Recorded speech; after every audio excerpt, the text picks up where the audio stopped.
Welcome back to another episode of NFT Catcher Podcast. We'd like to remind everybody that nothing on the show is meant as financial advice, and to please do your own research. Thank you, and enjoy the show. Now the subject is NFTs. They're known as non-fungible tokens, or NFTs. NFTs are exploding in popularity. This is a technology that will forever change the way people interact. So it is happening whether you understand it and like it or not. This phenomenon is moving. The digital. You have now joined Jenny from the blockchain and Michael Keene on the NFT Catcher Podcast. What's up, everyone, and welcome back to another episode of the NFT Catcher Podcast with me, Jenny from the blockchain, and my co-host, Michael Keene. Today, we are recapping the events of what happened in the NFT space this week with special guest, Alan Carroll. Alan, welcome to the show. I feel like you're the first Sappy Seal PFP Twitter person that we've had on. Wow, yeah, thank you guys, so much for having me. First of all, I heard Gary's voice in your intro. That's pretty hilarious. Yeah, you caught that. Very nice. I was like, I love that so much. But yeah, the Sappy Seals are awesome. I have my one and only seal, but it's a great community to be a part of for sure. Mm-hmm. And you work for Gary V, right? Yeah, I work for V3, so that's a part of Vayner3. It's a small company within them, but it's an absolute blast. There's like 50 or 60 of us right now. So wow, that doesn't sound too small. That sounds like a lot of people. Yeah, I guess it's like small enough where everybody's name. Like when I was at Vayner3 before, like there was so many employees that it was impossible to know everybody, even though you try. So this is definitely a different vibe. And you work online, or you have to like go into like an office and everything?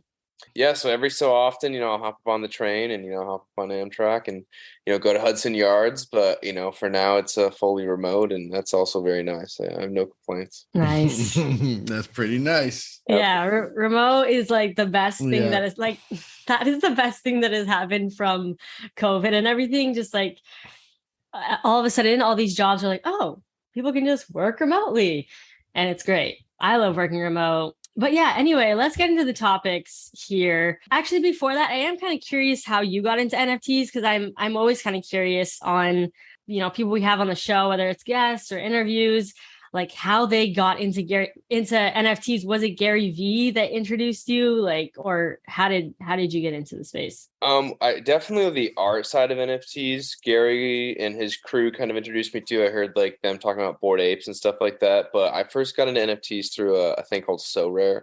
Okay. I'm a massive soccer fan. Football. I know the world calls it football, and it should be called football. Football. Yeah, absolutely. You gotta say it with the accent.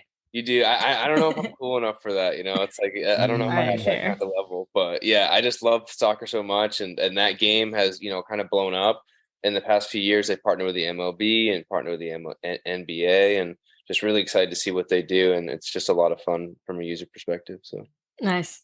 We started seeing Sorare a couple months ago. At the end of every episode, we do a top 10 volume for the last week in NFTs. And all of a sudden, about 2 months ago, Sorare started being in top 3, top 5, like really picked up recently. So I definitely want to get into that. It's good to have you on the show, man. I remember first time I came across your profile, somebody was like, best shit posters in Web3. And you were one of them. And I was like, who is this loser with 4,000 followers? Oh, damn, throwback. And now you blew right by me. I was like, yeah. Wow. Who is it? Can we just quote that? Who is this loser with 4,000? Yeah, I had 10,000. I'm still a loser. Nothing's changed. I'm still a loser out here, man. No, but I put on my notifications just to like see what you had going on. And it's been fun to follow you. And then I was like, oh shit, he works at Vayner3. So it's good to have you on the show, man. And the Sorare thing in your bio is what put it over the top, because I was like, we keep seeing they did the deal with the NBA, like you said. So it's really important stuff. I'm actually so glad you say that, because I've had that in my bio and as my banner for a couple months now, and nobody has said anything. Yeah. I'm like, guys, I don't understand. Does nobody care about this? Like, this stuff is so cool. So I love that you guys are actually interested in that. Yeah, man. When I see the volume like that, and I like sports as well. I'm not as much into soccer, but I'm also very much into basketball. So I could definitely be into what they have coming. Absolutely. Yeah. But like Jennifer said 5 minutes ago, maybe we get into the topics. Yeah. What has been happening this week, Michael? Yeah. Well, tell us the big news.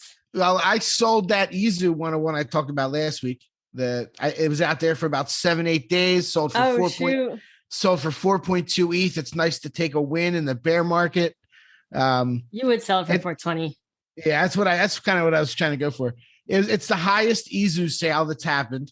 And when it happened, Voltura tweeted GM, and somebody said, "Did that Izu sale wake you up?" And he was like, "Yup." So nice. I got that fame to claim right now. I'm the highest Izu sale. I was very happy. Let's go. That's exciting. Yeah. What are you gonna? Yeah. Are you keeping the ETH? Are you buying something with it? Like, what are you thinking about doing? There's a lot of things I want to buy, but I keep being gun shy, and just like it feels like there's a lot of things I want to get into, but it also feels like ETH just might be the best bet. So I kind of keep, worked hard for the ETH. So I'm like a little gun shy. I want to buy like. Oh no! What do you want to buy? I was just gonna say I bought some things for once. Oh, cool! I'd like to hear it. I was looking at a lot of different things. I mean, I've been looking at the chimpers for a while. I was actually thinking about a Ranga, which is actually lower than it's been right now. It's at 1.2. Those just seem really, really popular. I don't know if they're a flash in the pan or not. Sappy Seals is one that it's up. It's actually been up over the last week. A lot of stuff has been up over the last week. If you look at flips, the apes are up 12% and the mutants are up 18%. I guess that's with staking coming. And, that's probably why that stuff is going up. The ape coin is up a good amount over the last couple of weeks. Oh, nice. Yeah. That's good. What else have I been looking? Moonbird Odyssey seems like a decent deal. Like I was going to put some of it into something. There's a gold smiles out there for 3 ETH that I put an offer on in that I would really a gold like one. I've never seen a gold one. Is that there's only like 30 of them. Oh, okay. None have sold this cheap, but there's been some. I didn't even put that in our notes for this week. That the kind of the behind the scenes stuff going on. With my gosh, should we talk about that?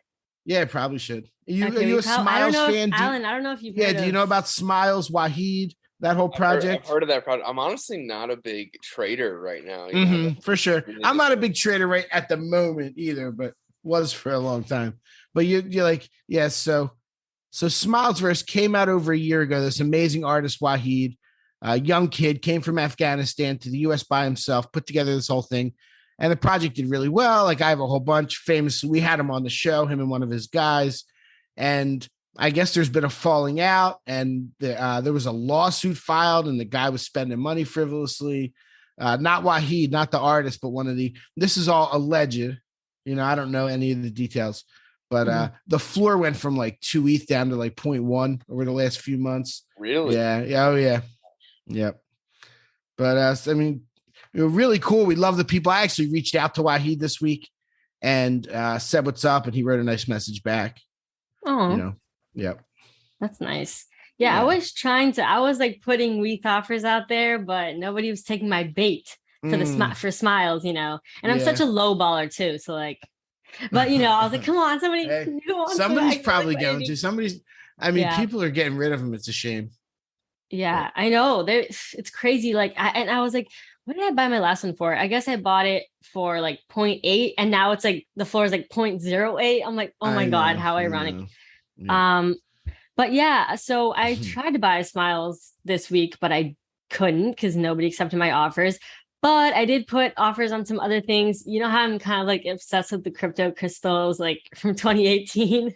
So I picked up one of those for literally 0.02. Like somebody accepted a really low WETH offer, and that's gonna pay off one day. That's gonna pay off one day when somebody like tweets about it. Right. And I'm so cheap. Like I only like to buy things for like super cheap amounts, like 0.0 and then a number. That's like my buying price range. And then I bought like 2 more fungi. I put lowball offers and people accepted. And I don't know. They're so cool looking. And they like redesigned their website. I don't know if you saw, but they literally like redesigned their website and everything. You can claim Spore now, which Conjuring is coming soon and everything.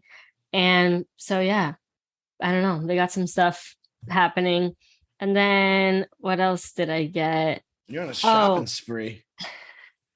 I know, right? Then I bid on you know, the Song a Day guy, we were talking about him, Jonathan Mann. Mm-hmm. So he came out with this song with his daughter, Unicorns Poop Rainbows. And so I bought that for like 0.02. I was the highest bidder. So, and then finally I bought a bunch of Lil Sleuths, which is this project that a couple people in the Doodles community came out with, and Juicy Jew, I don't know if you know her, she's like the artist behind it. And then one of my coworkers, Vegan Beef, Lucas, he actually like wrote the smart contract for it and everything. And I was like, oh my God, I have to support. So I minted like 10 of them, and they're like highly inappropriate because they're like Lil Sleuths. Oh, you showed us. Yeah, I showed you. I gifted them to a bunch of friends because I was like, I don't know if I should have these in my wallet, but they're really funny. And so, yeah, they haven't minted out or anything, but it's just kind of a fun little project that was created. Nice. But anyway, that's all the buying I did. Okay. So that's a lot of buying. That's a lot of buying for you. I know. And I haven't bought any. There's a lot of stuff I really want. I want to clone X. How about you, Alan? You have anything on your like wish list or? You know, I'm really interested in getting more depth on my Sorare team, you know, because you can actually make money and get rewards. And the players that I need on my team are expensive. So, you know, I got to save up. They're usually like at least an ETH or two to get somebody worthwhile. So, you know. Oh, really? Let's talk about Sorare. That is actually next on the list. And you know, so has it like the prices have all gone up? Is that what all this volume is about? It's got, what's the game? Tell us how the game works. Like, so what's going on there? If you understand the sports, you're at a massive advantage because you can recruit the young talent before maybe a large team signs them, you know, and even like when it hits the NFL and stuff like that, like, you know, trying to, you know, if you're passionate about whatever sport it is, you have a massive advantage. And essentially you set a lineup. It's like fantasy football on steroids, you know, but the prizes are, you know, up to 50th place you get, or 40th place you get something. And it's not always worth money. You know, sometimes you get lucky and it is worth money. But if you finish like top 15, top 20, you're getting like a really solid prize. And the problem is, though, in order to get those prizes that are worth a lot of money, you have to buy your team. Yeah, there are tournaments that you can enter, of course, that are you know, less competitive and you know, need a less expensive team. But of course, the prizes are less. Like I'm competing for one of the top. You know, I don't have like the rarest cards in the game, like the unique cards, the brown ones. Like there's only one of one every year. Each player gets one of those, and those leagues are just, you know, those are the big boy leagues for sure. But it's so much fun, man, you know, and I love soccer. So if you guys love sports, then it's definitely an interesting platform for sure. Yeah. So it's almost like, is it like daily fantasy type stuff, or there's like season long leagues? So yeah, they mimic or they go along with whatever the professional season of that sport is. So, you know, this one, it's like they even do international games. Like, you know, it was international break in the soccer world. Really? Yep. And they were, you know, if you own the players, you could set them in the games, and, you know, they could collect points that way. But yeah, it's they just really, you know, it's tough because you don't know who's going to start. But it's like a 5-day, it's like game weeks. And then each game week, you know, whatever. So we can expect them to do something similar with the NBA, similar to kind of what Rainmakers is doing. Yeah, in the NBA, so essentially a player will get 111 cards each season. 100 of those cards will be the red cards that you see. 10 of them will be the blue cards, and then one of them will be the unique card that I mentioned earlier, the brown card. And then I think there is like yellow cards now, which are like common cards, but those aren't worth very much money. So if you think about it, over the course of a player's career, if they play 10 years, there's only 1,000 or so cards being released, which is really super rare. I mean, you know, obviously so rare. So it's an interesting, you know, outlook on rarity. Like, wow, like if you get some of these rare cards, no wonder they're selling for so much ETH, because they're an asset that could pay off for quite a lot. Yeah, I see. I'm looking right now. Okay, so there's different seasons. So like, the cards for the previous seasons are not good anymore. You know? No, they still work. Absolutely. Like, okay, cool. Because Rainmakers, I think, is the opposite of that. I said that your cards work for your, like, your players work for 1 year and then you don't use them. Yeah, no, that's no good. That's why Erling Haaland, he had a super rare card sell last year on Sorare for like, I don't know, 50,000 euros, 60,000 euros. It was like, wow. I mean, and to be fair, that is such a steal for what he's worth now. So it's a really incredible asset to have. I mean, this guy's going to be scoring a lot of points in Sorare over the next 10, 20 years. What's his name? Erling Haaland. He's I haven't heard of that guy. He's like the number one striker in the world right now. He plays for Manchester City. Oh yeah. Oh yeah, really. Him and Mbappe are like neck and neck. Nice. Yeah, I definitely want to. I'll probably start getting into it with basketball. I can't really play with soccer because I don't follow. Like I'll watch the World Cup and things like that and try and get into it. I have some friends that are really into it. Are you like, what got you into football? Being you're an American, did you study abroad or something? A bunch of my friends that studied abroad from Penn State got really into it and still are. I did study abroad, but just in high school, I tried out for the soccer team. I actually got cut too. But the coach and I were, he said, hey, like you really tried hard. So he let me be like a practice player. And I actually did get a couple minutes too on the varsity team, which was dope. Only like 10 in my entire career, but we'll take it. But yeah, I just loved it, man. I don't know what it was. Like going to practice every day, I was like, man, like this is sick. I love soccer practice and stuff like that. And then just watching the games, and I'm a big Manchester United fan. And, it's just the quality of passes and, endurance that the players have and finishing is just on a different level than I could ever hope to reproduce. So I'm blown away. Nice. I do a lot of fantasy. I actually won all 3 of my fantasy football games today. Bro, it is it's a good tough year, man. I'm happy for you, man. But it's been a tough year out here. Yeah, I know. I'm happy for the winners, but when it doesn't go well for you in fantasy, I feel like when it rains, it pours. So, but yeah. So no, it's real. That's good info on Sorare, and I'm excited for the basketball. I definitely want to check it out a little more, and.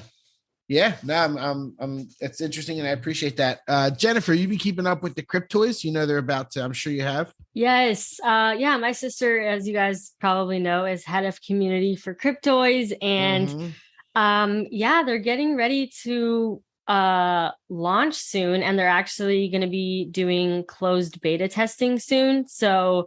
Michael was like, guys, make sure that you me and Andy in our group chat, make sure that you sign up for the thing, which I've already done. I definitely want to be in the closed beta. But I don't know. We can probably get.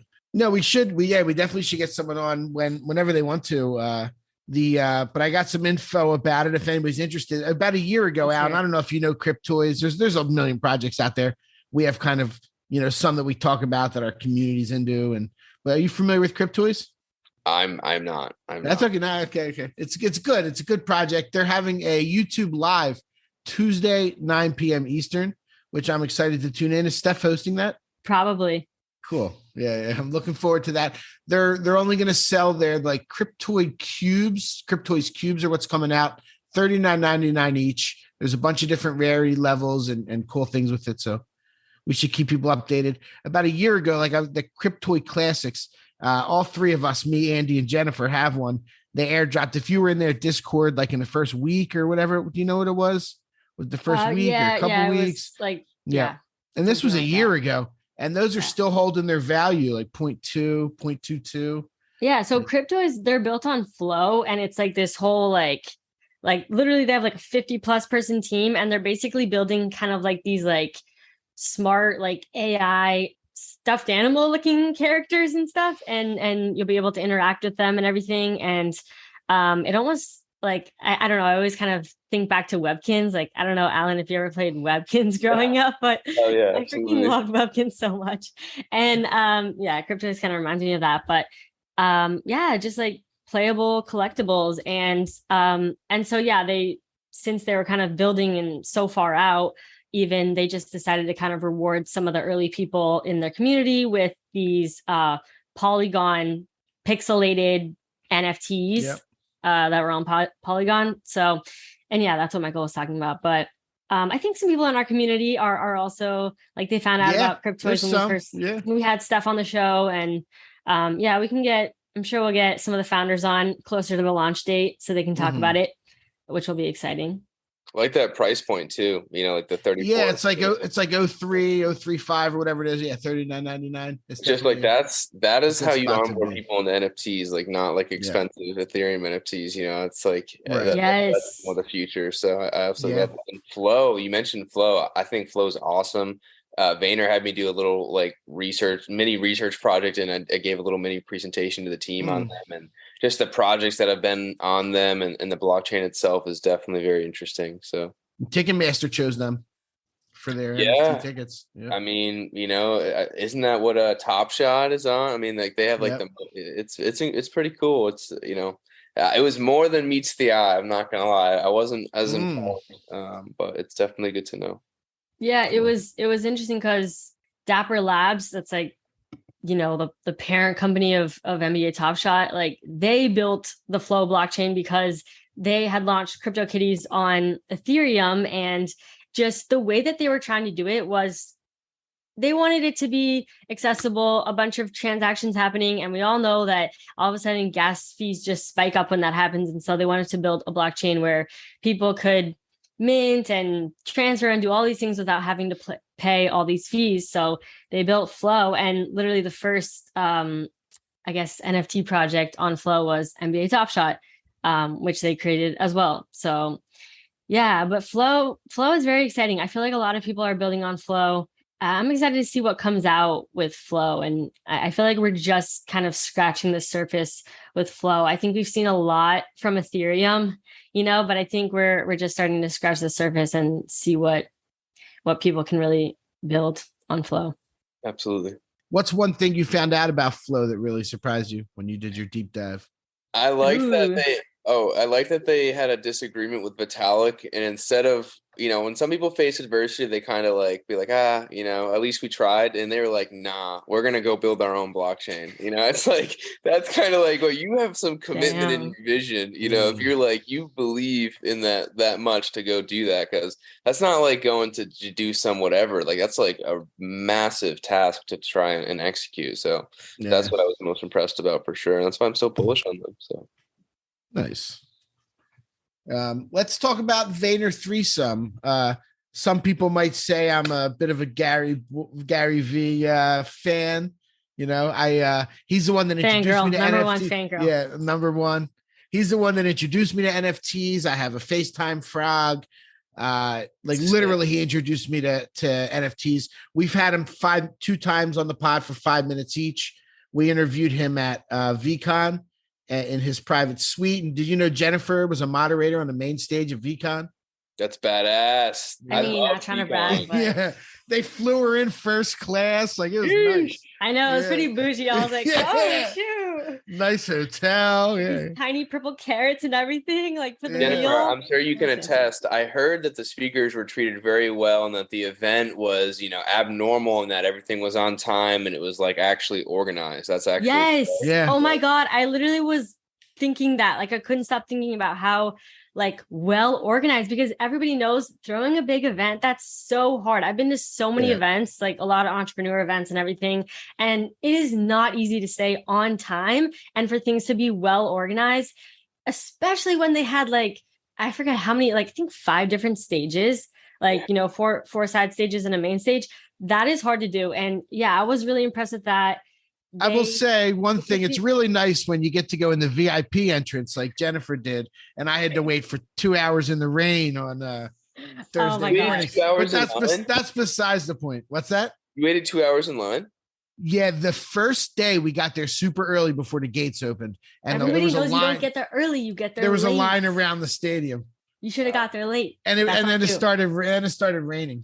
I am so glad that I went to Minnesota. I mean, that was I'm so excited for next VCon as well, because it really was. Where's it going to be at? Where's it going to be at?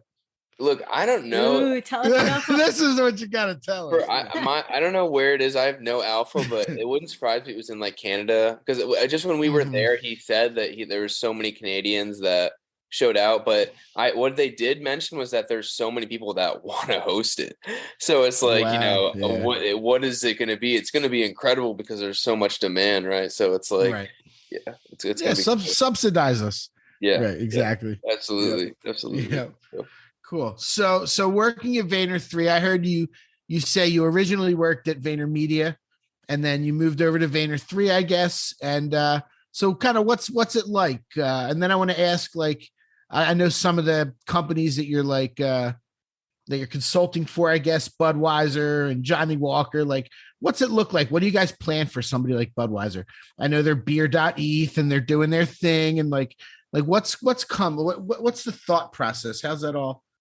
Yeah, I know I asked a few things there. I'm sorry. Yeah, no, it's all right. You know, first, like Vayner3 is awesome. I'm blessed to be there. The team is incredible. You know, I'm far from the smartest person in the room, so I'm like learning so much every day and trying to be a sponge. And we also are all friends too. Like we hang out on Twitter Spaces and IRL and at all these events. But it's very fast paced. Like every single day, it's like the deadlines, as you know, in Web3 are ridiculous. So it's like, you know, we have asks for the clients that need to be done quickly, turnaround times, feedback, execution, strategy, but it is fun at the same time. And then what was the second question that you asked? The company? The second question was to start to talk about like the brands that you guys are consulting with, and kind of how's that look behind the scenes? What do they want? What are you guys trying to kind of telling them to do? What's the end game for them? Are they going to do like, because I've always said like a company like Budweiser, they should be having like a program where if you hold the NFT, you get, you know, the early, like, you know, some beer once every 2 months and stuff that's not released yet. And like, that's like perks like that. And like you own the gold one, you get a tour of the facility. Like, I don't know, you know, what do you guys tell them and what's kind of coming?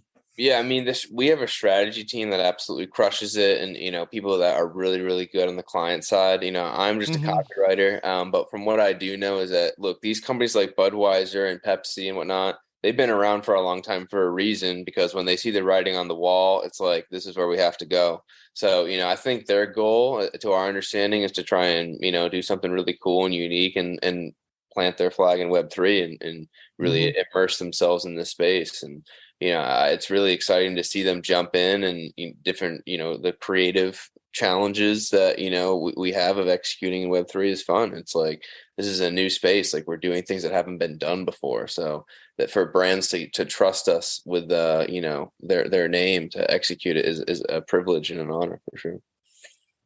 Okay. That was very politically correct. Appreciate that. Yeah, it's a privilege and honor for sure. That was it's a privilege and honor. You know, they're doing everything right. You know, that's good. That was good. Good answer. You never know who's listening. You never know. Maybe Gary's gonna be listening to this. You know? No, it's a great answer. It's a great answer. Gotta make sure he's not leaking alpha or anything. I know. You never know. You never know. But yeah, it is awesome. I mean, you know, and they're just really excited to be here as well, you know, and that's also apparent. Like that's something we stress to them is you know, an authentic entry is important. Like you either have to go in or just wait until you're ready. 1,000%. Yeah. So absolutely. Yeah. We've seen it 100 times where the brands will come in and you get this community sniffs out a cash grab pretty quickly. Actually, we fall for them horribly. So I shouldn't say we sniff them, but we sniff them out after the fact. Yeah. I mean, I feel like, sorry. You can go ahead, because I was going to kind of relate to the next topic, because this is a good segue, which Michael's going to be like, oh, great, a burn. Anyway. No, you're just right. Like, you know, the cash grabs are definitely still there. So, you know. Yeah, we do fall for them. Like, you know, when the companies come out, like the ones that are just like straight up like, hey, here's our first day. It's good that Budweiser's doing the beer.eth and playing the game and learning. And I'm sure you guys are going to do something really cool with them.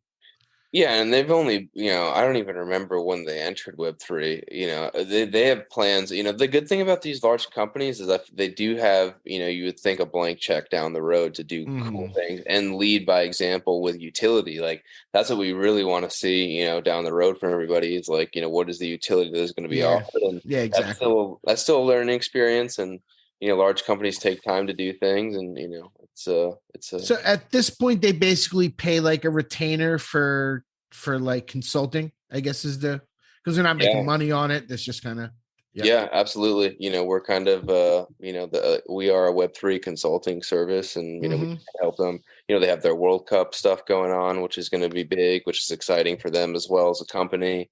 So that will be fun for V3 and Budweiser to experience that together. Well, speaking of large companies with no utility and cash grabs, how about those Nickelodeon Rugrat NFTs? And speaking of which, the new CEO of Cool Cats was apparently behind that and a bunch of other those things. Yeah, Recur. How do we feel about the new CEO? What Recur is basically is like, it's like a retail product, and they were like, you buy, I don't know, it's like, it got really good at first, right? And that's why people are upset about it, because it went up real high, like not real high, but I think they were like a quarter of an ETH for a while after they launched, and now they're down almost worthless, right? Is that what you're getting at? The Nickelodeon ones? Yeah, the Nickelodeon ones. Yeah. I don't remember what they went up to, but they're definitely... I have 12 of those Recur passes. I should have sold them when they were popular. Are those NFTs official? Like, those are official from them? Yeah, I believe it's Recur. So I think anything Recur does is official. Yeah, they also did like Hello official. Kitty. Yeah, they were official. But they were just like, images, whatever. Like, they're just collectibles. They're just they're just collectibles. That's what they are. It's a retail product, and they're selling if people want them. Like, eventually, maybe in 10, 15 years, they will be worth something. Because maybe that's what I believe, and that's why I sold my Heritage Can and all these big companies. Because look, like, one day they could just flick a switch, and it's just like, yep, this is what we're doing, and then the floor price shoots up, and it's like, you just never know. They're forever. That's for sure. NFTs are forever. People have taken over projects. We've seen that a lot. So like, anything theoretically can come back. Yeah, you're right. They could say, hey, since you have that old one, you're getting. Well, I think leadership also changes at companies all the time. And I think that they're going to be trying to bring in more Web3 focused people. And they're going to be like, hey, you guys have this legacy NFT project. The best way to reignite your passion is, hey, let's make this badass. Like, let's make some serious announcements that's going to, make people want this NFT. And, that seemed obvious to us, but, not so much to other people. So, yeah. So you're saying now's a good time to buy these NFTs. Always. I think so. Not financial advice. Well, not financial advice. So Jennifer, are you a little nervous about the new CEO? No, I mean, I just have one Cool Cat, but I'm like, but I was kind of thinking like, oh my gosh, should I be like selling the news right now? Like, should I be selling my Cool Cat? At 3 though? Well, you got like it lower. Yeah, well, okay. I mean, let's not talk about when it was at 11 ETH, but it was at like 20. It was like 17 or something. It was not at 20. It was at like 17. It was never. It was at like 17. 17? No. Alan, fact check.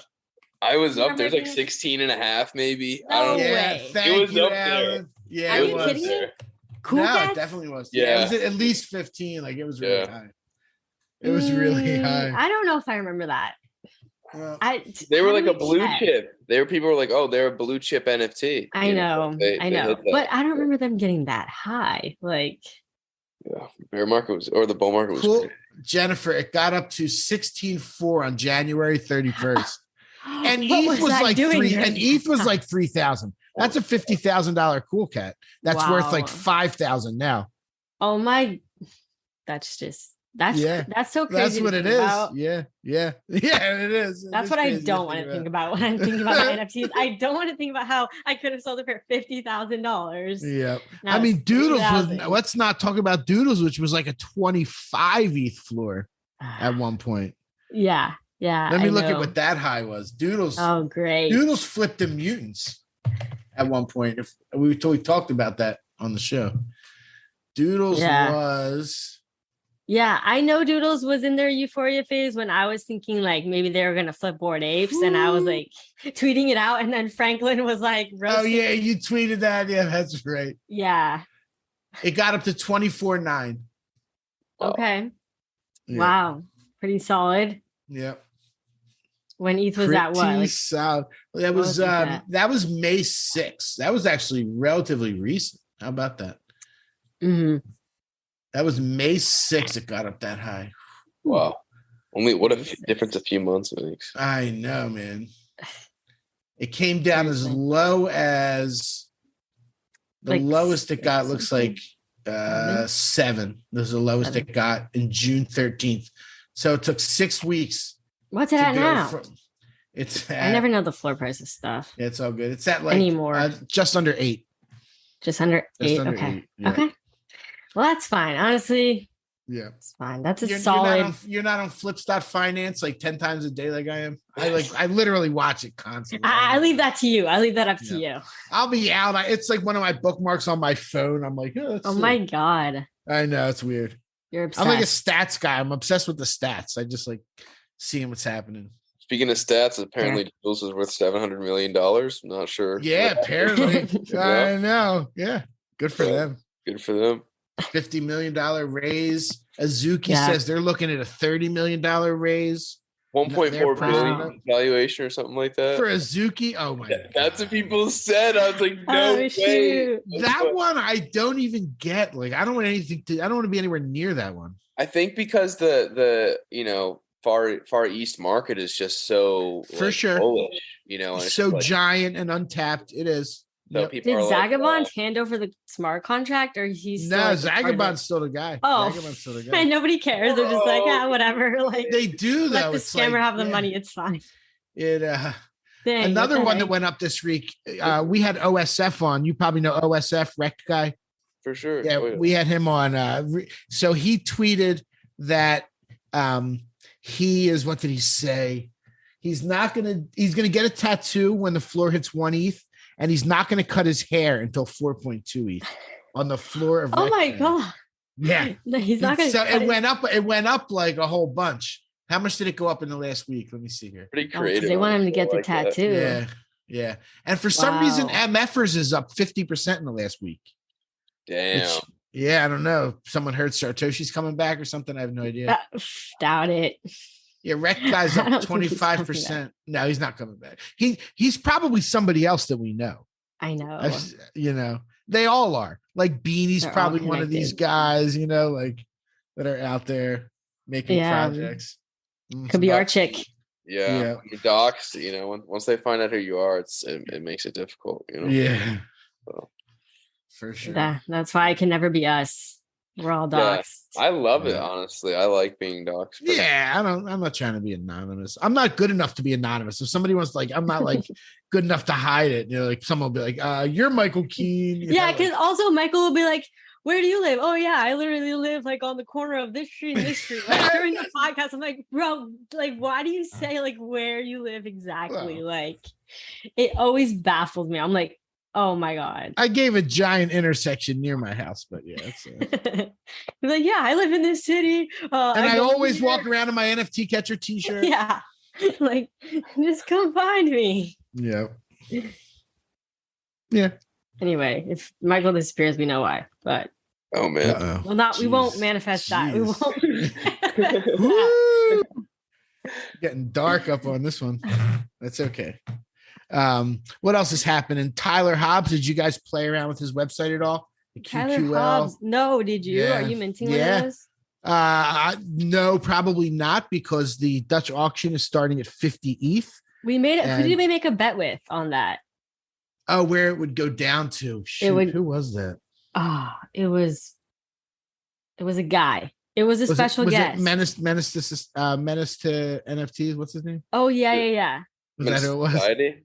Is that what's his name on Twitter? Is it yeah. Is it Menace to Society? NFT? Yeah, he's cool. I love him. Yeah, he's really cool. We had a fun time chatting it up. It is really cool. I think that was him. I forgot what we bet though. Yeah, I know. We have to go back and re-listen. Jeez, I know. Definitely should have. Andy probably has it written. Andy knows all. He listens back because he has to edit. No, we'll try and figure that out and see what. So, it seems like it's going to mint pretty high, but it was fun. You could go on the website qql.art. I suggest anybody that does go to that website to go to his Twitter or his website to go to it. Don't just click what I just said, but I'm almost positive it's qql.art. And you can go there and play with his generator and put all the inputs in, and it spits out the different images. And they actually had a contest that ended today where like people were putting them on Twitter, And if they picked you, I think you end up being part of the collection. But the Dutch auction is going to be this Wednesday, starting at 50 ETH and coming down. And that entitles you to a mint pass. And then whoever actually mints the piece, and that mint pass is available forever, so you don't have to mint it. But the person that mints it gets 2% royalties forever.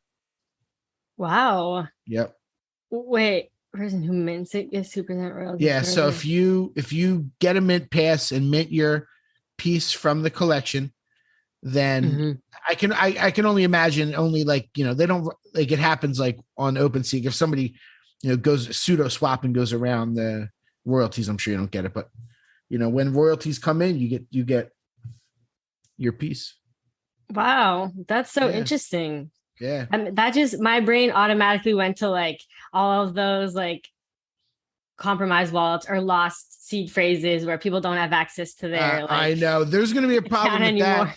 There's going to be a problem with that with artists for sure. And how about when an artist dies and their family wants to get the money and the money's piling up? And like, there's also going to be, I've thought about this too. Like take somebody like X Copy, who's going to be getting royalties forever, in 100 years after he passes his children.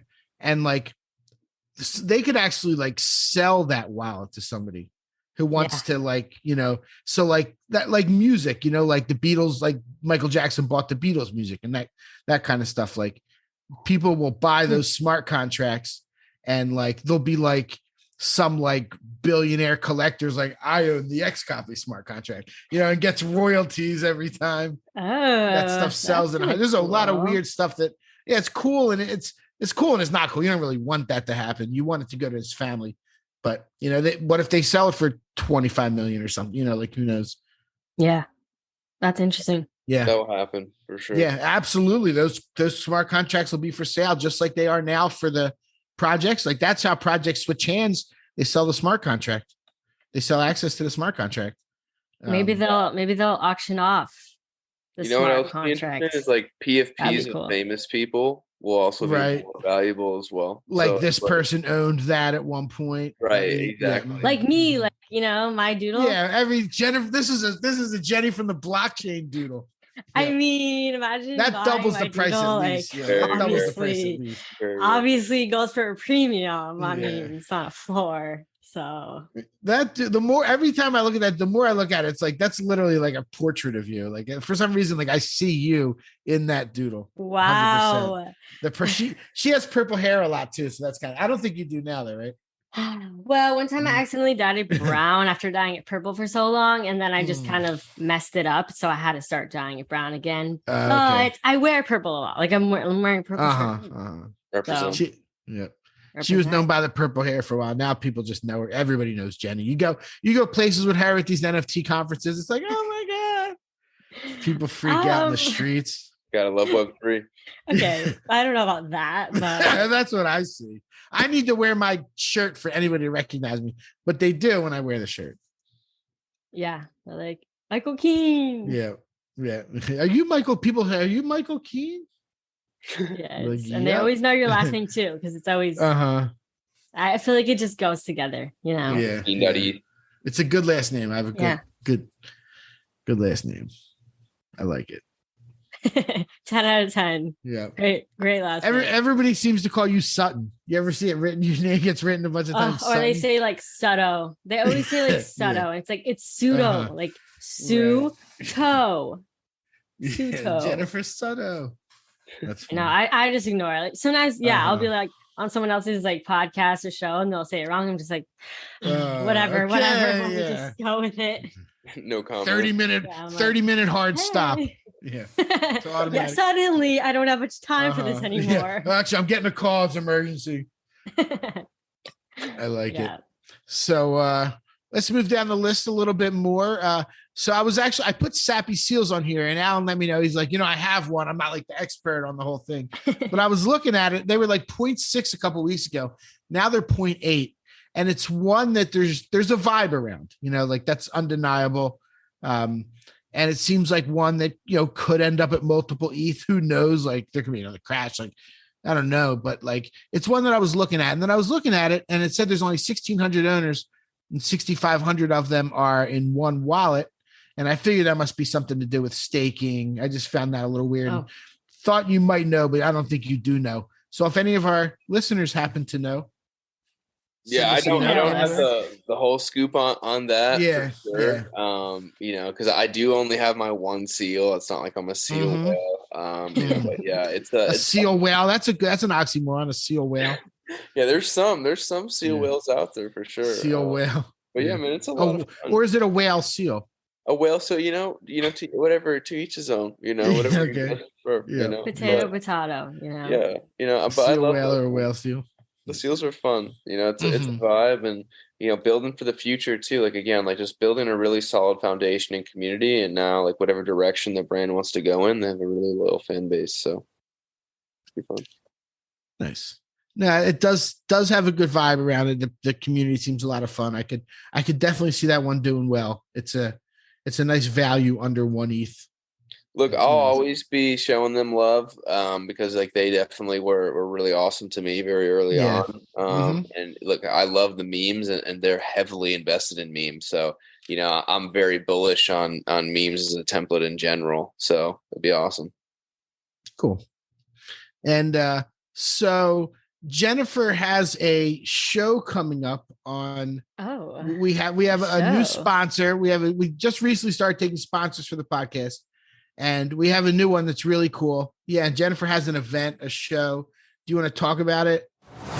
Yes. So first of all, today's sponsor is Grail, Grail.live, which I'm super pumped about Grail sponsoring today's episode because I'm going to be hosting a live stream auction for them. Basically, Grail is a platform that hosts weekly live streamed NFT auctions.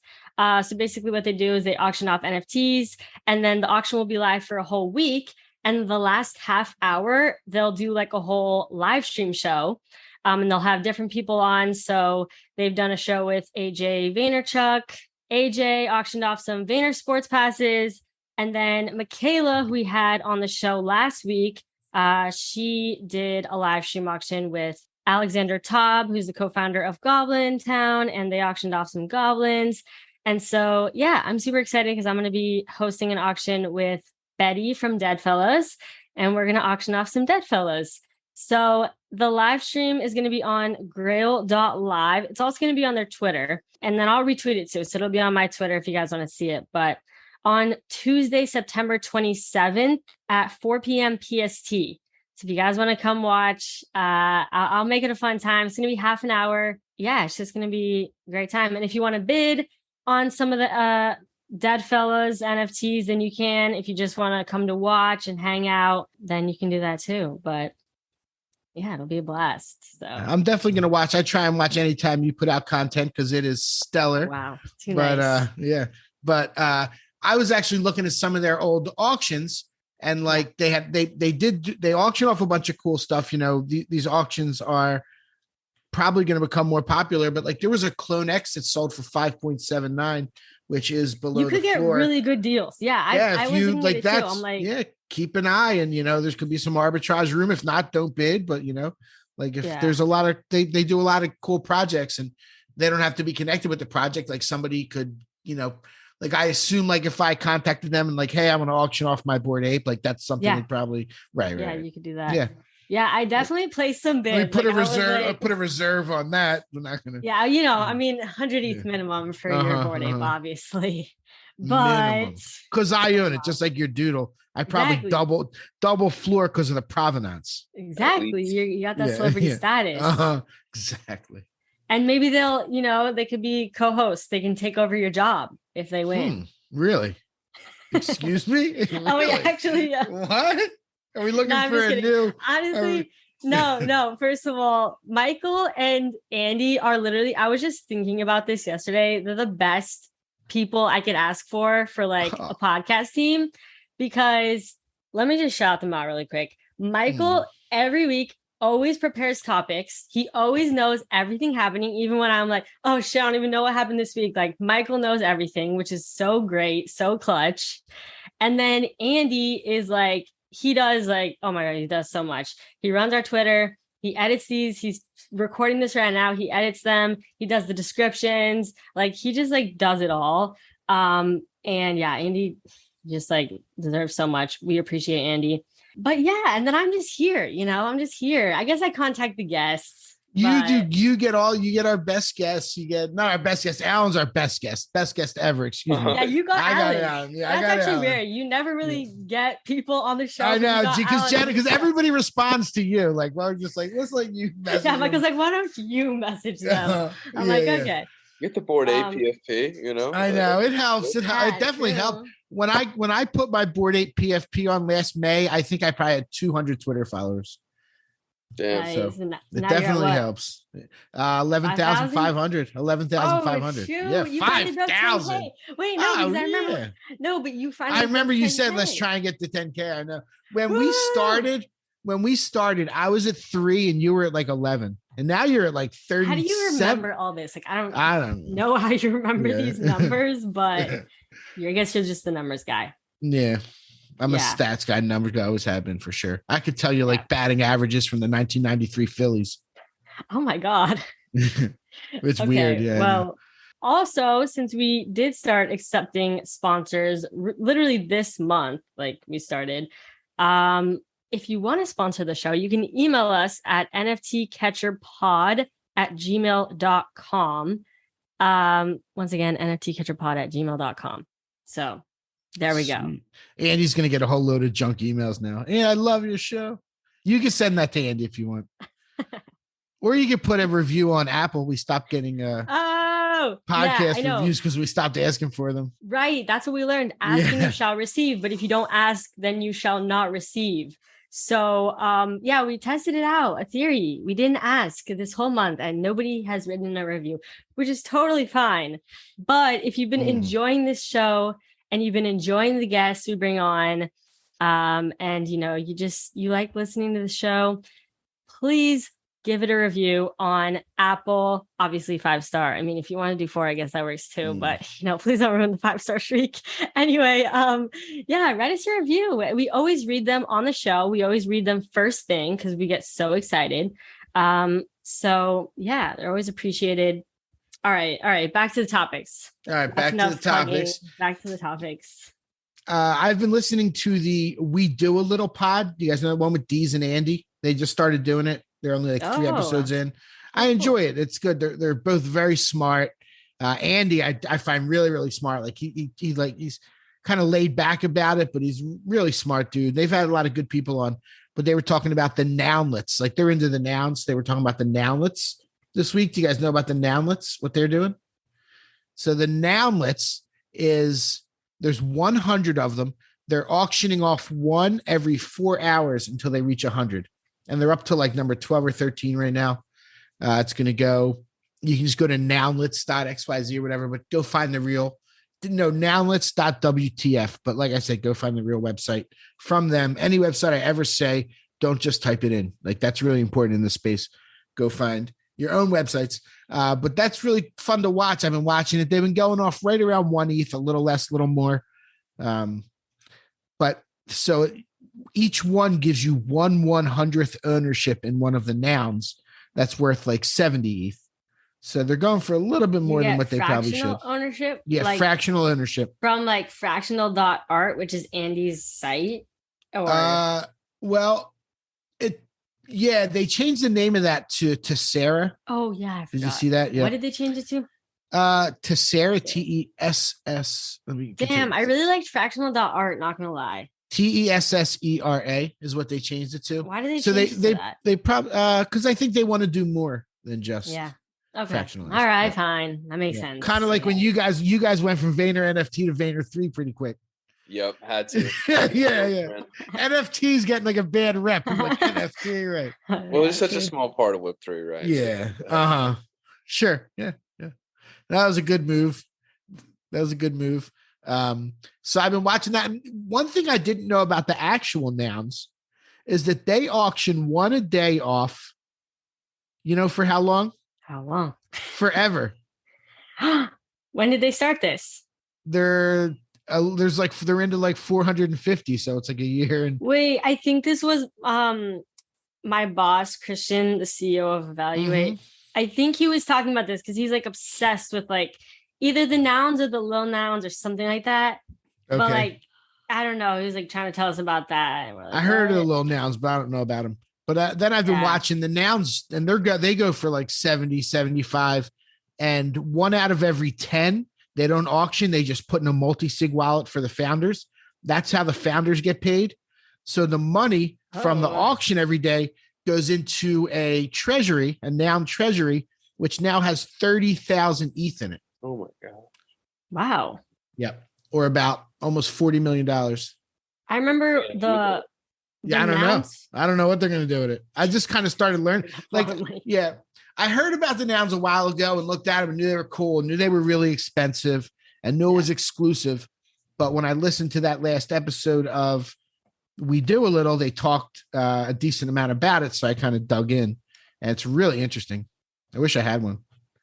Yeah, the nouns are like the NFT Illuminati, like they're like, true. Wait, really? Like, well, there's some powerful people that have nouns. You can't just, the nouns are. Who has nouns and who are the powerful people that have them? You don't even know who they are. Like, secret society the stuff. Rothschilds and stuff. Oh, shoot. It's like, what?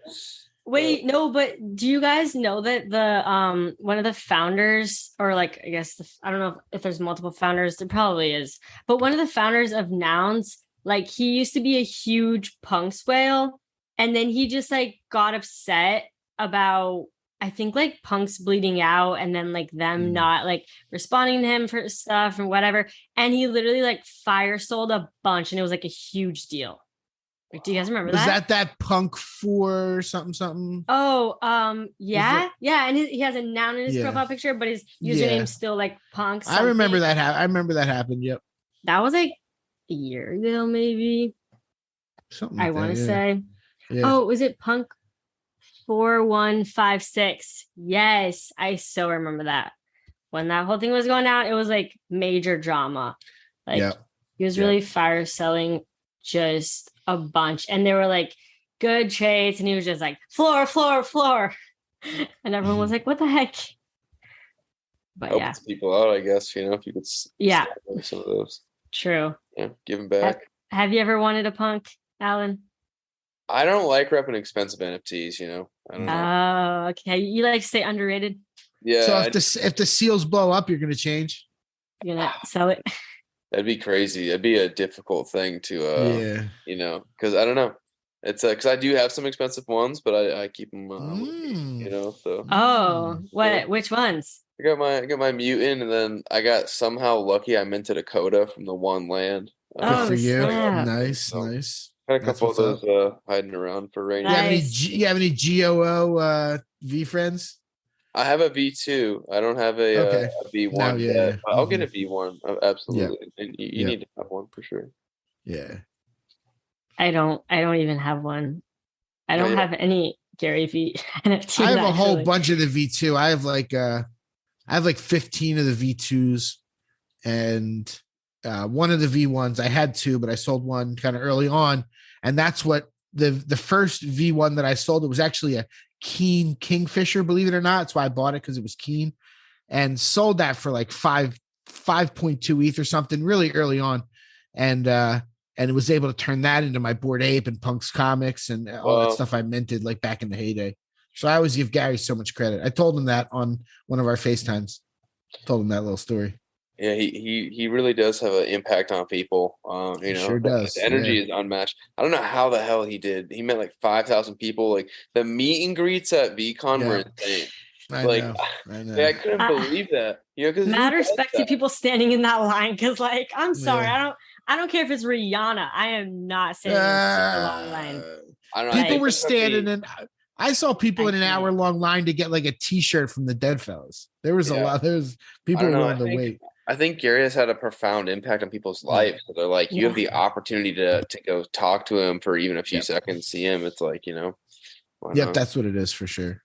Yeah, you know what was really funny though was when did you guys go to like the party like before the event started, like the night before? It was like some outdoor thing. and Gary was like, if you remember, I couldn't get into it because the line was so long. Okay. I'm not even joking. I couldn't get in.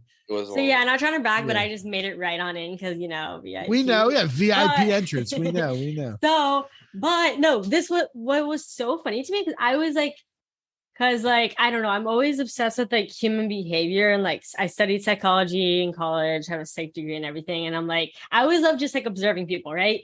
So there was this super long line, and I was like, what is this line for? I go up to the front, and Gary is not there, and I was like.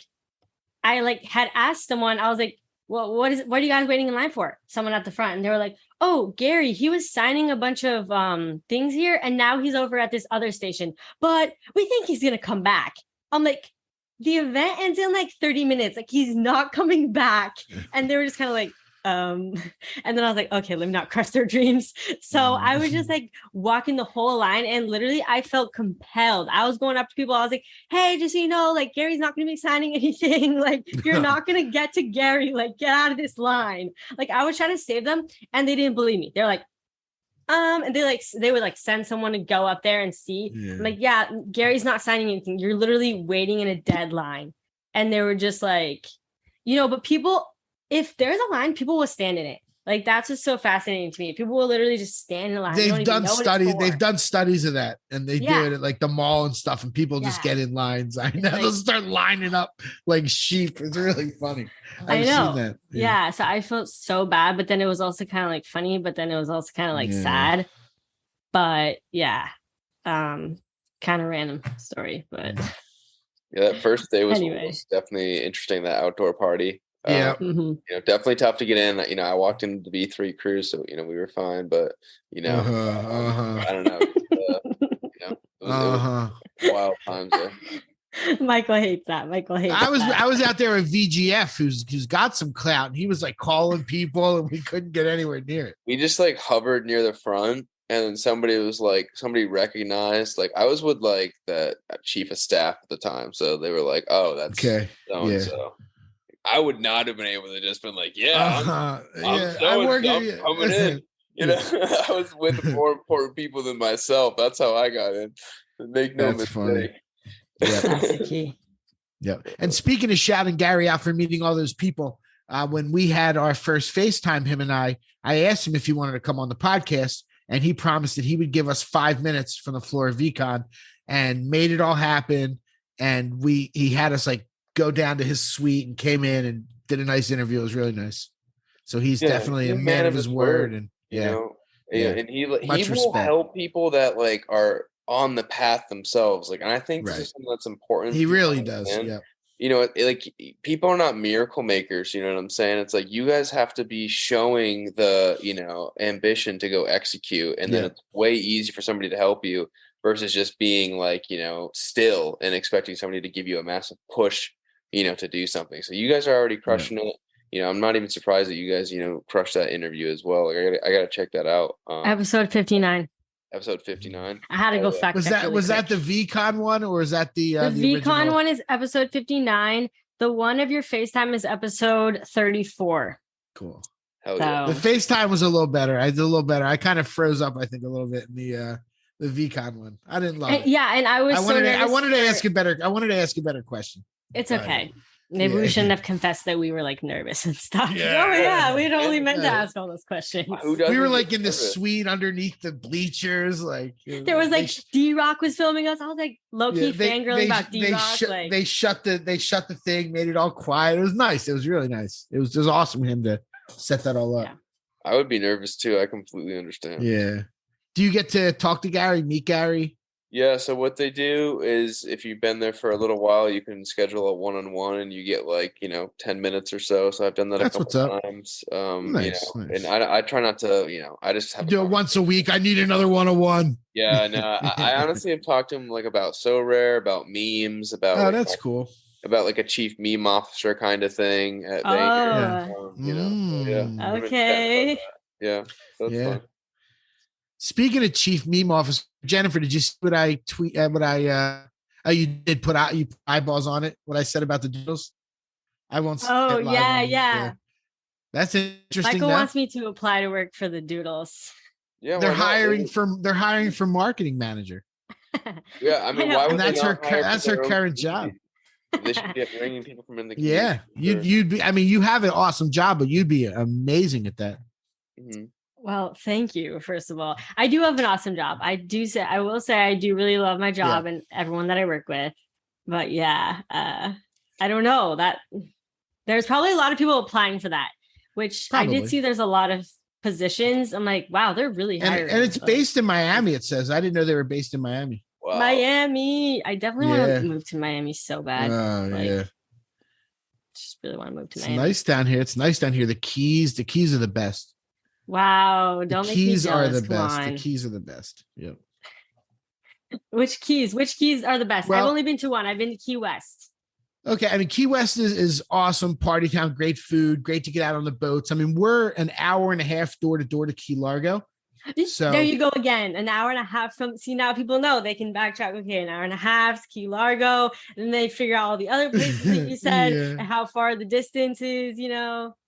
All right, well, there's a couple nice resorts down there, like really kid friendly. The restaurants are all like, there's not one restaurant in the Keys that you can't go in flip flops and shorts, like, but all really good food. The Key Largo is nice, a real not a hidden gem, but Isla Mirada, which is like another 40 minutes down from Key Largo. Isla Mirada is really nice. It's like ISLE. MORDA. I don't know, something like that. I don't even know how to spell Google it later. Isla Mirada.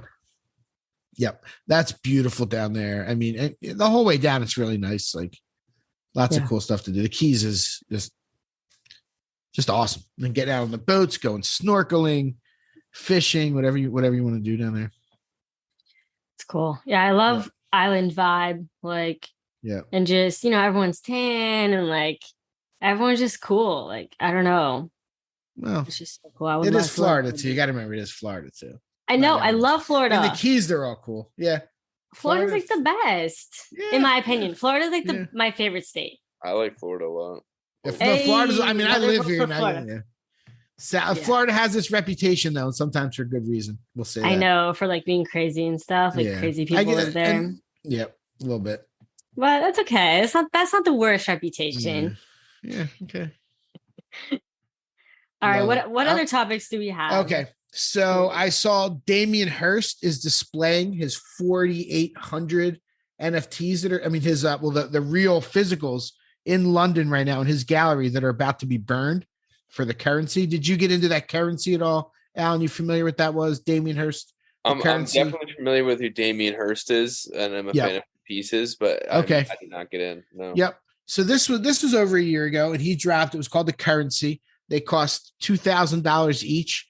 There were 10,000 of them. What they basically were colored dots all over, and they were like these little. And he made them, and they were like all different. They did rarities, and the price. I actually was lucky. You had to like apply, and I was lucky enough that Mark, who I worked with, got accepted for 2 of them, and he could only afford one, so he let me buy one. And it did really well. I sold mine because I sell everything. It's just kind of, for the most part, how I do it. But so what the deal was, there's 10,000 of them. And in June of this year, you got to choose if you wanted to burn your NFT and they'll mail you the physical, or keep the NFT and they will burn the physical. Damn. Yep. So it was about half and half. He owns 1,000 of them. He kept all the NFTs. He's burning all of his 1,000 physical pieces. All of them? He didn't keep one? He didn't keep one. He's burning all 1,000. Come on, man. They're going to do it. Yeah. And they're burning them in mid-October. They're going to be on display till then in London. So like our buddy Neosporin, who's one of the amazing community leaders in the NFT Catcher Discord. If anybody wants to check out the NFT Catcher Discord, fun place to be. There's a channel for the podcast. Jennifer shows up in there, and we have a good time. We talk in the main chats, just like whatever people are buying. People helping each other out. There's nothing we don't charge anything. It's nice little community of people. So come join that. But what I was saying is giving a shout out to Neo. If he wants, he's going to probably listen. So if he wants to go see those pieces, they're on sale. They're on display for the next couple weeks. And that would be really cool to go see that. It's like this huge, they're all glass. And the ones that they did send out to people are still there, but it's only like a black and white, like glass thing. So you do see all 10,000, but the ones that got sent out are just like a little piece of glass. How small are these? Because 10,000 of them are they're like I think they might be 12 by 12. Like they're surprisingly small. They're little, like almost like it might even be a sheet of paper. It's definitely, they're not big. So if I was probably going to keep my NFT if I did, but I got lucky. I sold it for like 11 a long time ago. Wow. They're at like 4.5 now. So how much are the IRL pieces if you wanted to buy one? If you want to, I don't think people have them in hand yet. So I don't know. It's a very good question. And then he's actually selling prints of this. He's selling prints for $1,000 each, 1,000 of them. Like not even the art, like prints.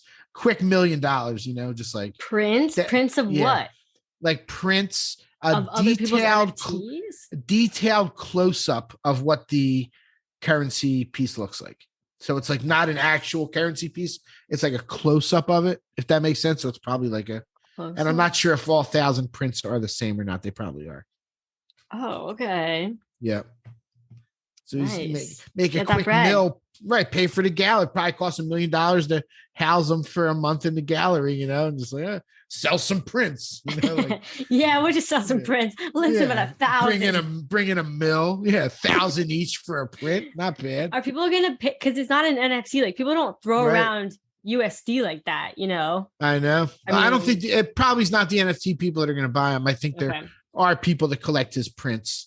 And that was the talk when this was coming out, like, because they were $2,000, which was about an ETH at the time. And people were like, are really going to pay that much? And then I remember people in Clubhouse being like, well, his prints will sell for that much. Like, so people like, that's what made me know it was worth it at that point. Like to be honest with you, I had never heard of him before this. Like, I didn't know much about art at all before getting into NFTs. In all I think that's most people. I feel like, yeah, I really did. And like now, I love it, and I'm friends with all these artists and stuff like that. But yeah, so that is happening. Damien Hirst still crushing it. That is a cool project. The Patriots bought Patriots.eth for 75 ETH. I saw that. Yeah. Do you know what they pay for beer.eth? Oh man, I don't even know, honestly, because I don't know if whoever had beer.eth knew that Budweiser was the one buying it, because I don't really know how that worked. But if I were them, I wouldn't be like, hey, Budweiser wants beer.eth. I'd be like, hey, it's like, I don't know. But I'm really sure, to be honest with you. That's funny. Yeah. Okay. We can probably, it's all on the blockchain. Okay. 30 ETH. I just is what they paid. Oh, you looked it up. Oh, wow. It's cheap compared to the Patriots. Pretty good deal, to be honest. Yeah. I own NFTwitter.eth. Do you think I'm going to be rich? Maybe. NF Twitter. Oh my God. One of my ENS names just sold. I also, yes, which I had minted. Okay. I actually remember this. I don't even look it up. MetaverseGuys.eth. I minted, it's just something I randomly thought of. MetaverseGuys.eth. 4 months ago, I minted it, and it just sold for 0.12. So, nice. I mean, not bad. Not bad. I probably paid like 0.03 or something. So, that's pretty good. I like that. And the only other thing I had on my list was that the Buenos Aires Marathon, the medals they gave out as NFTs. And they have a system set up where the person has the NFT, and if you can verify you have it and get certain perks. And like, I don't know exactly what the people are getting, but like it unlocks things that says you're a winner, and you can get into events or whatever it is. Like, so it's a really interesting use for the blockchain, where forever you'll be able to verify that you medaled in this event, and you can get the perks for it. I thought that was neat. It's also one of my favorite cities. I've been down there twice. Buenos Aires. Yeah, absolutely. Argentina is awesome. They got a solid. Argentina is amazing. Yeah. Solid soccer team. You've been down there? Well, my family's got some like heritage and stuff. My parents have, but I have not. Oh, cool. Been down there. I went to a soccer match at River Plate. Oh yeah, man, that's probably an intense. For not being a soccer fan, I've been to a bunch of soccer matches around the world.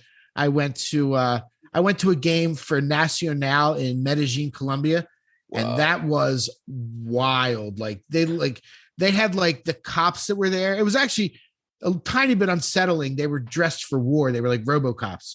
They were like, it was like crazy. Shoot. And the people that were going into like the general section, they had them like going through this like corral. Like it was crazy. People hanging off the stadium. It was really fun though. Yeah. I went to an amazing match in Quito, Ecuador, in Uruguay, went to a really fun one in Uruguay, and then a few in Europe, and visited some of the stadiums. I love that. Yeah. I mean, it's most people will never see those. So that's pretty awesome. For sure. Some of them are crazy. The one in Uruguay was one of my favorite ones. Got really good food there. And the people just have so much fun at these Michael things. is also a world traveler. Fun fact. He's been to so many like countries and everything. It's crazy. Good for your perspective. So much respect. Yeah, it definitely is. It definitely is. I've been traveling. I got really lucky. My uncle Rocky, who's 50 years older than me, he's still alive. He's 93 years old right now. Just aged myself. Everyone can do a little math. So when I was 18, he took me to Venezuela. I turned 19 the day we went. And this was in Venezuela. It was thriving. It was amazing down there. We were in Caracas the day Hugo Chavez was elected, believe it or not. Totally random piece of world history that went really horrible for that country. But I spent 2 months in Venezuela between my freshman and sophomore year of college and never stopped traveling since then. And my uncle Rocky was like, we're staying in youth hostels and we're not spending more than $3. So it got me to be like this like smart, frugal traveler. He's been all over the world. He traveled from the 50s and the 60s and the 70s, all over the world. So like back when transportation took a little bit longer. And there was no internet. So like he'd be like in India, like in some like country town, like trying to get the bus to the next town, like he's got all kinds of stories. I've never heard about your uncle Ricky. My uncle Rocky. Rocky. I'm sorry. Yeah, that's okay. Uncle Ricky, like from Island. Yeah. Now he's my mom's uncle. He was my grandmother's younger brother. My grandmother lived to 93, died a couple years ago, but Uncle Rocky's 93 now. And we've traveled relatively recently. We went to Tikal in Guatemala just like 3 or 4 years ago. I went to Spain with a bunch of my cousins and my little boy Edward, and we took Uncle Rocky. And Uncle Rocky was like 90 and Edward was like 3. So he was 87 years older than Edward, and they were like painting together, and it was really, really neat. Yeah. Uncle Rocky's the man. Andy knows Uncle Rocky pretty well. I love that. Yeah. It's good stuff. Cool. Yeah. That's great that you had like a traveling mentor, and then you picked it up. I totally did. I wouldn't have known because like I showed up in Venezuela. Like I was so naive. I had no idea. I had an American flag t-shirt on. I thought everyone was going to like love it. And it's like, they're just like trying to get my money. And I was like, okay, let's be a little more.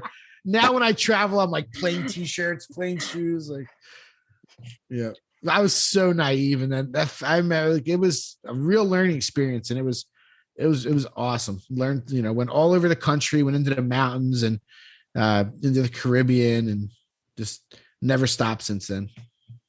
That's great. Well, this podcast doubles as a travel podcast as well. Yeah. So there we go. A little taste of Michael's spinoff coming soon. No, I'm just kidding. Please don't leave us, Michael. No, definitely not. I might travel, but when I travel, we still do the podcast. I was in Puerto Rico. We did it all over the U.S. I'm trying to think anywhere else international. Not really. You're very dedicated to the pod, which I'll still do the pod. Yeah. I think I've canceled it a couple times, and you, Andy, have like never canceled the pod ever. Like, yeah. Hey, you guys are at 100 episodes though, so like Andy 91. This is episode. You're 91. Woo! Creeping in on that, like that's crazy. I know. It is. We got trying. We're trying to figure out something for the 100th too. We got to come up with. The only thing I've come up with so far is a roast. But then when I think about it, like roast, I don't want to do a roast. Let's just like roast each other. So we got to think of something. We got to think of something else. We got to think of something. I know. Let Andy come on and roast the both of us. Like, I think he's Andy probably like that. Yeah. I don't know if Andy's capable of being mean though. Like Andy's like really nice. I know he's not. Like, That's I don't why. know. And I wouldn't like. What would I say if I was trying to roast you? Like, I was Yeah. What are you trying to roast? Like, Come on. I let's know. hear Like, you go. there's nothing to say. I mean, there's absolutely nothing to say. So it's like, Nothing bad to say about me. Only good things. How about maybe we we do should- a compliment fest? maybe we could let some of our listeners come on and like imitate us. I think that'd be kind of funny. Oh. They say we have like catchphrases. I say for sure a decent amount apparently. Jennifer, you say, what do you say? Like and a.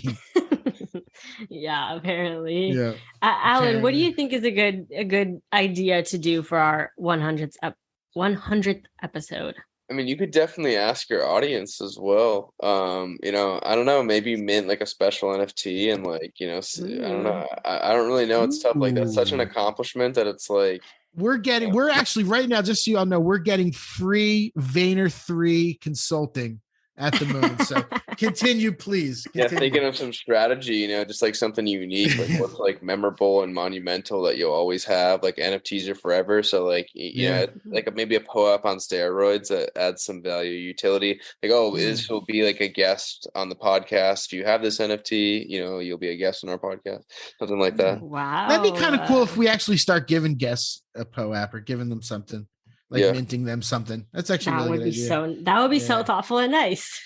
Unfortunately, we probably won't do it. Yeah. No, but until we hire it. I know we need more help. Like we also all have like full-time jobs. Like Andy has a real like in real life full-time job. Like Big I have, time. I guess, a Web3 full-time job, and Michael times, like, has his website and all that.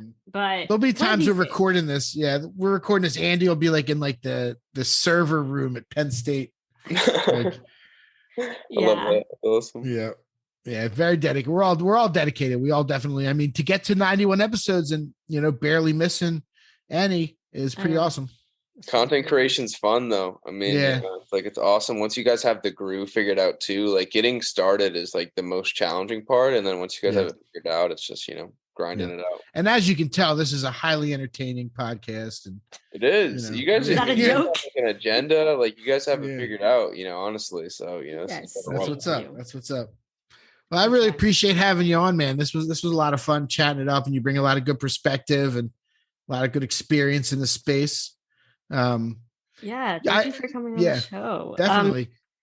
Go ahead. Look, I appreciate you guys, honestly, reaching out. Like, I'm a big fan of what you guys are doing. The team is awesome. 91 episodes is absolutely incredible, especially in such a new space. Like, it's not like we've been around for a long time. So I'm excited to see what you guys do. And maybe, I'll be on in the future when you guys are at like episode 1,000 or something like that. I'll be on like 200 or something. So it'll be awesome.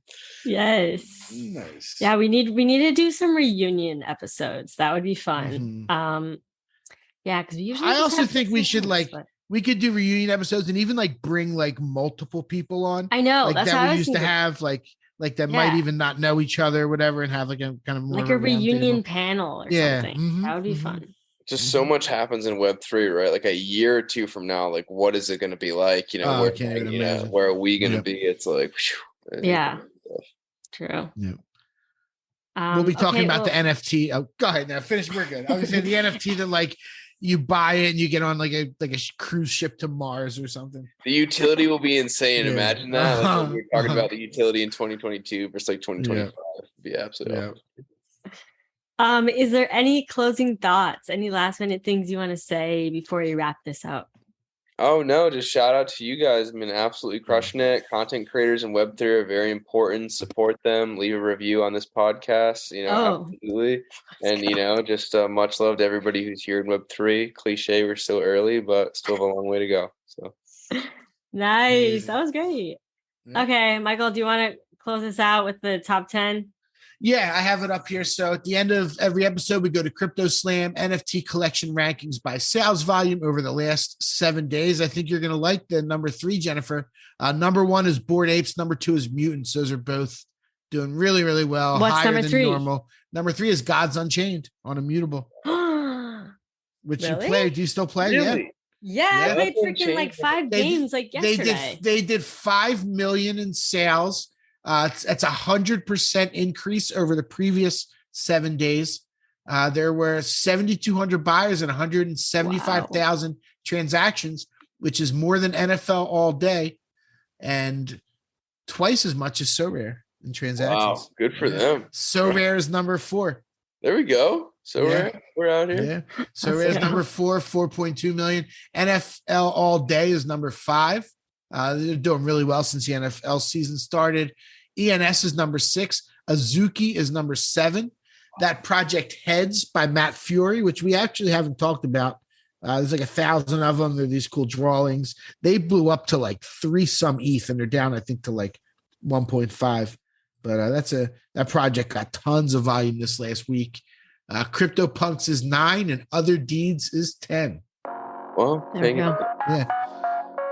All right, cool. Well, thank you all so much for listening to this episode. Hopefully you enjoyed it. Thank you, Alan, for coming on the show. You guys can find his Twitter in the show notes. And with that, that's a wrap. Catch you all in the next episode. Peace.